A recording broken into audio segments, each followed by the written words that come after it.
What's up? It's your girl D.Woods, your favorite, and I'm hanging with my favorite, Gallo, the guy you know.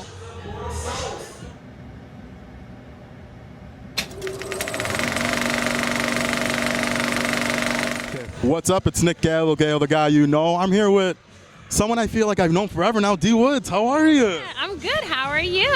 Good, good. You know, how does it feel to be back in Chicago? Because I know it's been a minute. It's been a little minute.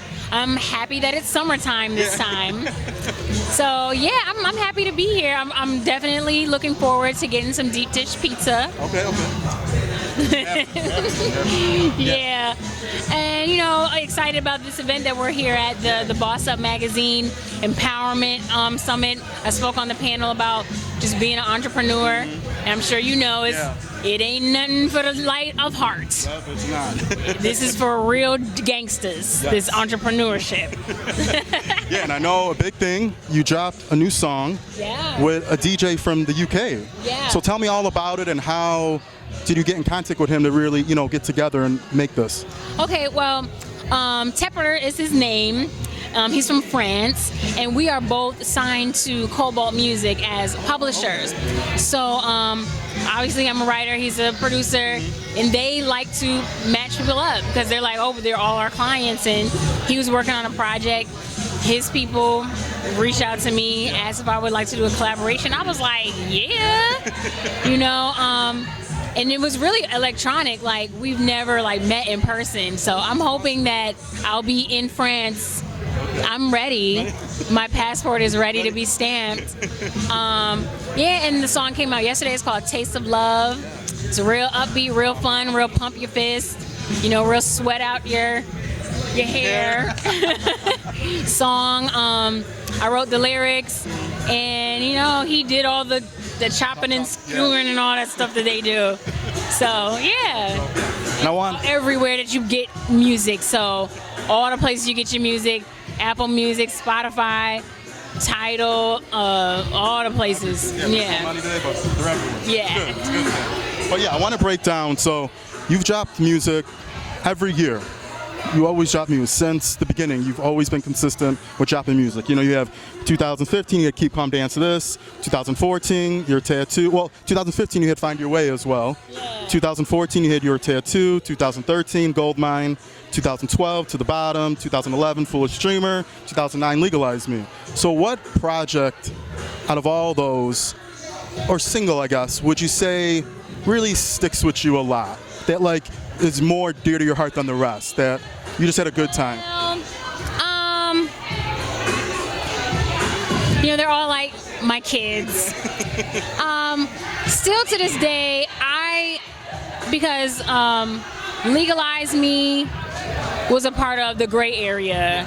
So that was really kind of like a real like breakthrough, because that was like my first coming out. This is me, this is my company. And coming out of like a situation that can, you know, pretty much like be daunting, and people are afraid to step out on their own and believe in themselves, and the fact that I just did it and it worked, and it was like, okay, well, let's do it again, keep doing it, keep rolling with it, producing the videos, doing the live performances. It's like, okay, we're doing it, you know, like there's no reason, like a lot of people, they stop themselves in their head. So just like pushing past that all the time, or whatever the scary thing is that becomes an obstacle, and you don't let it overtake you. So that's a significant song in the Gray Area project. I'm going to actually re-release that very soon. But Goldmine also is really significant because I feel like the message, and I think the message went over a lot of people's heads. So when I perform it now, it's a fun song to perform. A lot of times I do it with a live band.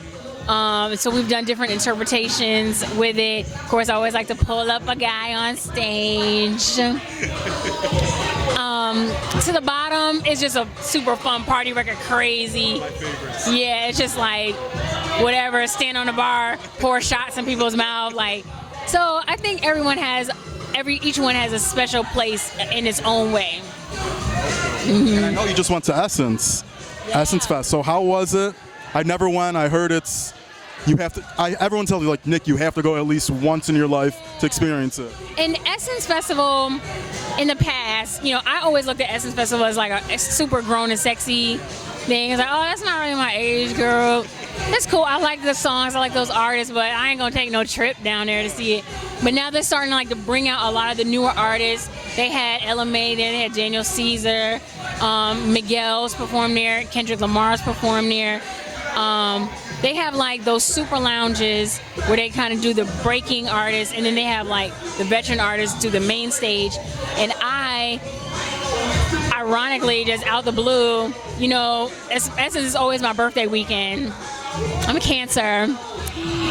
So I was looking for what I was going to do for my birthday. Out the blue, a friend of mine, a choreographer, reached out to me and was just like, girl, you still dance? I was like, yeah, I never stopped dancing. She was like, okay, because I wouldn't ask you this, because it's not just no small potatoes type of thing.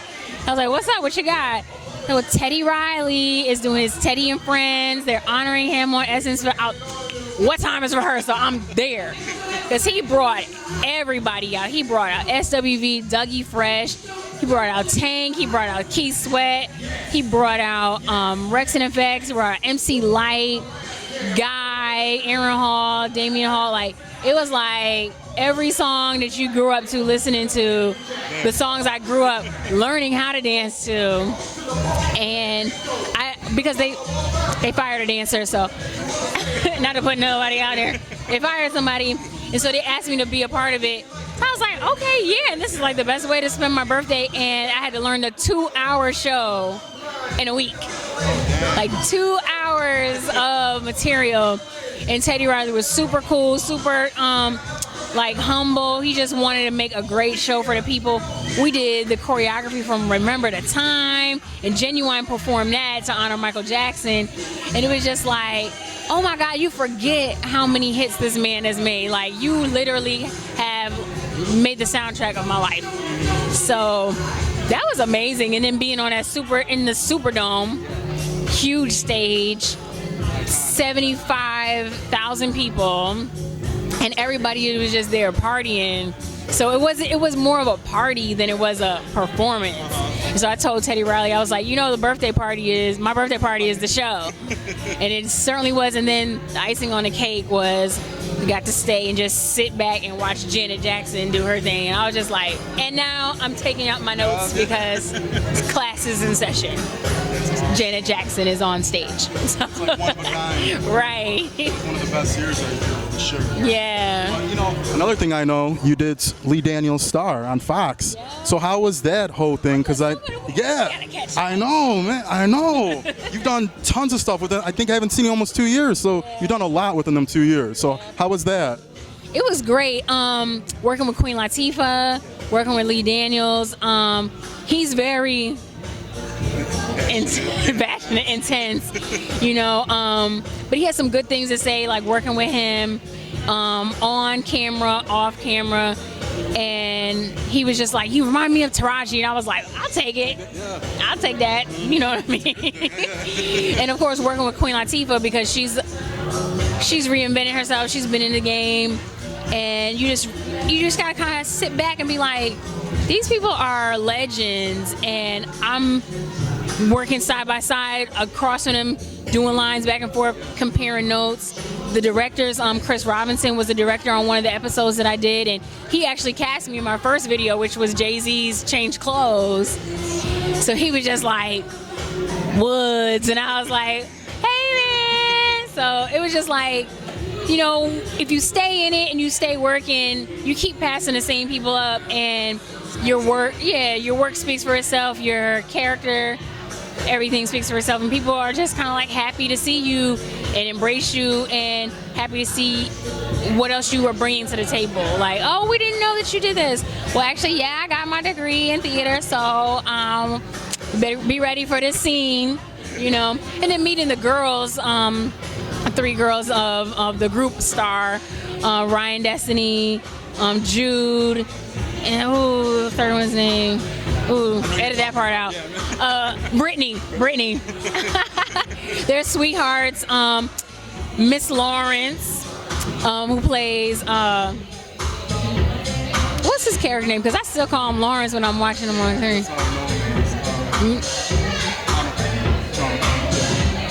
What him? But you know, we went to high school together. We both went to Tri-Cities High School, and it was like, oh, you was snatching wigs in high school and singing at the same time. So it's not surprising me, like, because I know what he does.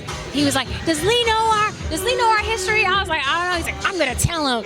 I was like, please do. So it's just always great to just work with people that have seen your journey and appreciate your talent, and we're just taking it to the next level every time. You did 2 musicals at the end of last year. You did Black Nativity and you did the Tupac musical. So yeah, Holla If You Hear Me. So how are those? Because I know, like you said, you dabble in everything. TV, you know, musicals, music. Yeah, how was both of them? Well, working Holla If You Hear Me. Now this is a little history with Holla If You Hear Me. So I auditioned for Holla If You Hear Me in 2012 when they were workshopping it to go to Broadway. Kenny Leon, the director, he's from Atlanta. He is, close with some of my mentors. He didn't really know me like that. So I auditioned for him. They called me back. I had like 4 callbacks, and this is what they do on Broadway. So if you're trying to do Broadway, you're trying to do theater, or if you're trying to do film and TV, you just keep going to the callback. Just be like, okay, I'm there, I'm available. What else you want to see? Because as many times as they want to call you back, that means they like you. They just need to show somebody else, so they might just go. Don't take it personal. So I'm like, I'm gonna book this job. I'm about to be on Broadway. And they didn't call me. But the role that I was auditioning for, like a big sister figure of mine, she ended up getting it. She's amazing. Her name is Sekan Sembla. She was in Eclipse on Broadway with Lupita Nyong'o. She's been on Scandal. She's been the Green Witch in Wicked. She's been in so many things. So I'm like, well, if I gotta lose it to her, then I'll lose it to her. So then the show closed on Broadway. So Kenny wanted to bring it back. He wanted to remount it in Atlanta. So I went to the audition again. Now, mind you, so that was 2012. We're talking about 2017, 5 years. And in the meantime, I did shows for his company in Atlanta. He has a theater company called True Colors Theater in Atlanta. So I did shows for his company. He wasn't the director, but he would pop in because he's a founder and CEO. He would pop his head in, and I would just be like, hey, Kenny, get to know me. So when I went in for the audition for this time, I was like, I'm gonna get it. And then when I got it, and then my co-star, his name is Rob Demery, we spent a lot of time with Kenny because we were the stars, and Kenny wanted to make sure that our relationship was this is working closely with us. Then he also just really believed in us, and several other people in the cast are just like, if I can impart any wisdom on these young actors, he works with Denzel Washington, he's worked with Viola Davis, he's worked with, Alec Baldwin, he's worked with so many people, and then he sees us and he's like, you guys can be just like them. You guys, you don't have anything less than what they have. So we're just like drinking up all the wisdom.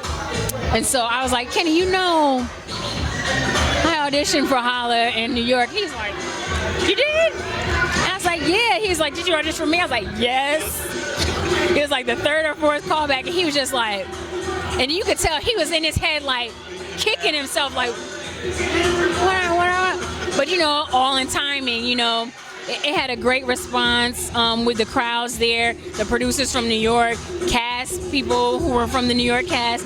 Everybody really loved it. So it was a great rebranding of that show. They did some rewrites. The writer, Todd Kreidler, came and did some rewrites during our rehearsal period.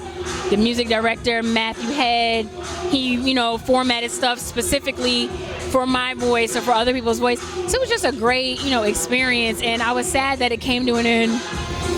Because just when you get used to it and you feel like now we got the hang of it, it's like tomorrow's the last show. And it's a family, and everybody still keeps in contact with each other. Some of our dancers, they were on Baycello with Beyonce, and we're just like cheering at home, looking at the live stream like, I see you, I see you. You know, other people, you know, getting other film and television opportunities. So every time you do a show, it's like you gain a new family member. Yeah, and with Black Nativity was actually like the first show professionally that I did in Atlanta when I moved there. I was 15. So they do that show every year. It might be a different director, different production company, but they do that show every year. And the choreographer was my mentor, so she knows my facility. She was not letting me get away with no. She had me twirling, jumping, twisting, flipping, leg up in the air. We had a 25-minute West African routine that does not stop, and live drummers on stage. And when the drummers get into it, you just gotta look at them like, please don't kill me tonight. We got 5 more shows this week, you know. But it's just such great energy and great music, because it's all gospel music. And some of those voices just like peel your face off, singing them notes night after night after night. And it's really a Christmas show, so it's like we had Christmas for a month and a half. Why not? Right. Another thing I know you did though with your sister, the movement, Project Girls Club. Yeah, so how has that been being kind of like in a group setting a little, but with your sister, so it's even more dope. So how was that? So Project Girls Club actually started back in the days of Danity Kane. Well, actually before it, and everyone had their different little heights, you know, moments of quote unquote success or high visibility. Chanel with Young Money, me, Mika Means, Princess of Crime Mob. So we brought it back together last summer. Chanel called everybody together, let's do this.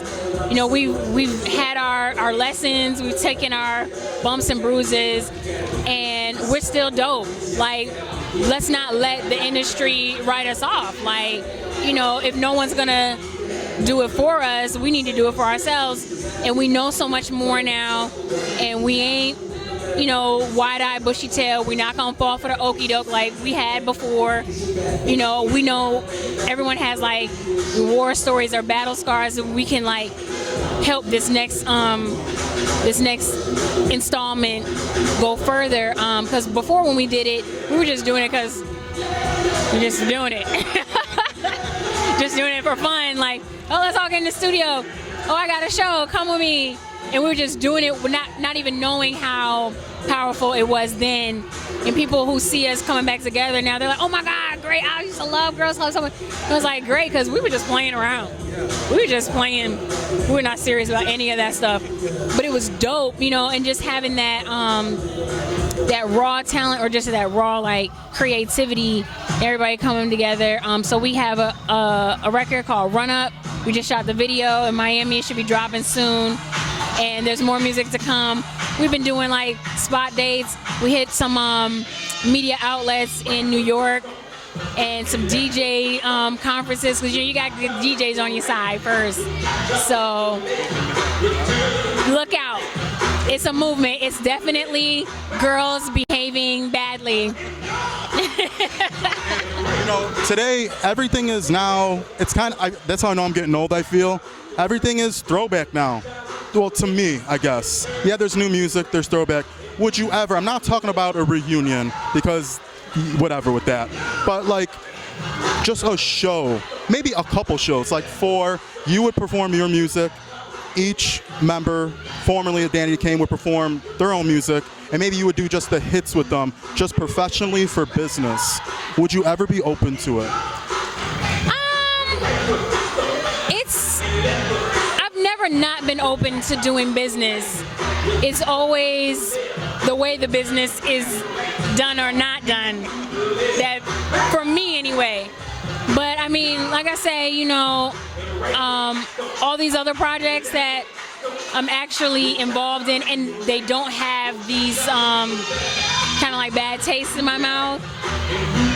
You know, I'll say never, but at the same time, it's like a breakup with somebody who never apologized for what they did wrong. So how can you really move forward? Sorry, y'all, but and I know, and I hear fans all the time, and they write to me on like, "You need to get past your differences," and then it's like, I ain't holding no grudges by nobody, but some people just don't know how to be 100. Say sorry, get out with it, and move on. Yeah. Yeah, but you know, we're halfway through the year. You know, you have a legacy. You've been in one of the biggest girl groups of all time, of my generation and of this generation. You've been in some crazy big movies. You've been in big TV shows. You've been in big theatrical musicals. You know, what more would you say you still want to do that you haven't yet? Because you've already have a legacy out there for yourself. It is funny because there's so much I have not done. Like, you name it, and I'm like, did I do all that? Because I'm like, I haven't even really, like, what is it? This is just the tip of the iceberg, really. And there's so much that I'm sitting on, that I'm developing, and that, everything's in timing. I have an issue with patience and restlessness because I just know how dope it is in my head, and that's really where when you talked about Foolish Dreamer, I didn't say how that song or that, you know, campaign meant a lot to me, but it meant a lot because really I feel like, oh my God, it's so dope. I just can't wait for y'all to see it. But you know, it's hard to get people on the outside who not in your head. It's hard to have everybody, you know, believe in your vision. And I had a filmmaker, we were talking about a project that I've been working on for a long time. And I'm, you know, I guess he can hear like the frustration in my voice, like, because I tried this and nobody was, and he's like, well, you know, what you're telling me is you're just ahead of your time. And really, it's the world or it's society that needs to catch up to the ideas that you're having. So it's kind of scary sometimes. And some of the stuff that I wrote, like in concepts and treatments for, you know, scripts and television shows and video concepts, there's just, I thought I just came up with it. Maybe I wrote it in 2013, 2014, and then since this new administration, I've seen some of this stuff happening, and I'm like, we wrote that in 2014. Obama was still in office, and everything was good. We still had hope, but oh my God, I'm hoping for impeachment. That's I'm like, damn all that MSNBC. What are y'all talking about this impeachment? Because that's the only thing I'm looking for. I don't care about indictments. I don't care about new evidence. Impeachment. Me and Maxine Waters are on the same page. But that's the political. I want to wish you all the best of luck. I always will support you, you know, to the new music and all your new endeavors as well. Yeah, and it's Nick Gallo, Gallo the Guy You Know, here with D.Woods. And make sure y'all get Taste of Love on everything where you buy music.